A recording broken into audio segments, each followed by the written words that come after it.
అదరగొట్టే కారం రంగు రుచి ఆచి కారం పొడి. నిన్న మొన్నటి వరకు ఒకేసారి 3-4 సినిమాల్ని క్యూలో పెట్టిన రజనీకాంత్ కూలీ తర్వాత కాస్త స్లో డౌన్ అయ్యారు. చాలా మంది దర్శకులు కథలు చెప్తున్నా కూడా సూపర్ స్టార్ మాత్రం ఓకే చెప్పట్లేదు. దీని వెనుక రీజన్ ఏంటి? కావాలనే స్లో అయ్యారా, లేక వయసు రీత్యా నెమ్మదించాలని ఫిక్స్ అయ్యారా? అసలు సూపర్ స్టార్ ఫ్యూచర్ ప్రాజెక్ట్స్ ఏంటో ఈ స్టోరీలో చూసేద్దాం. గత 2-3 ఏళ్లుగా రజనీకాంత్ వరుసగా సినిమాలు చేస్తున్నారు. తక్కువ గ్యాప్ లోనే జైలర్, వేట్టయాన్, లాల్ సలాం, కూలీ లాంటి సినిమాలు వచ్చాయి.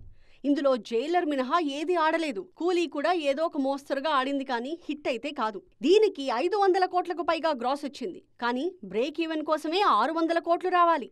కూలీ సెట్స్ పై ఉన్నప్పుడే జైలర్ 2కి ఓకే చెప్పారు సూపర్ స్టార్. దాంతో పాటు మరో 2-3 దర్శకులతో సినిమాలు చేస్తారనే ప్రచారం కూడా జరిగింది. కానీ ఇప్పుడు అవేమీ కనిపించట్లేదు. ముఖ్యంగా లోకేష్ కనగరాజ్ తో ప్లాన్ చేసిన రజనీ కమల్ మల్టీ స్టారర్ కూడా లేదు. దీనికి లోకేష్ కాకుండా మరో దర్శకులు కన్ఫర్మ్ అయ్యేలా ఉన్నారు. జైలర్ 2తో బిజీగా ఉన్న రజనీ చాలా రోజుల తర్వాత ఫ్యూచర్ ప్రాజెక్ట్స్ పై కన్నేశారు. ఈ క్రమంలోనే మాస్ సినిమాల స్పెషలిస్ట్ సుందర్ సీతో ఒక సినిమా ఓకే చేసినా వెంటనే అది ఆగిపోయింది. కారణాలు చెప్పకుండా ఆ సినిమా నుంచి తాను తప్పుకుంటున్నట్టు తెలిపారు సుందర్. గతంలో ఈ కాంబోలో వచ్చిన అరుణాచలం బ్లాక్ బస్టర్ గా నిలిచింది. ఈ మధ్య వరుసగా హారర్ కామెడీలు చేస్తున్న సుందర్ సి రజనీతో పర్ఫెక్ట్ మాస్ ఎంటర్టైనర్ కోసం ప్లాన్ చేసినా అది వర్కౌట్ కాలేదు. మరోవైపు రజనీ కమర్షియల్ సినిమా కోసం చాన్నాళ్లుగా ఎదురు చూస్తున్నారు. ధనుష్ కూడా రజనీ డైరెక్టర్స్ లిస్ట్ లో ఉన్నారు.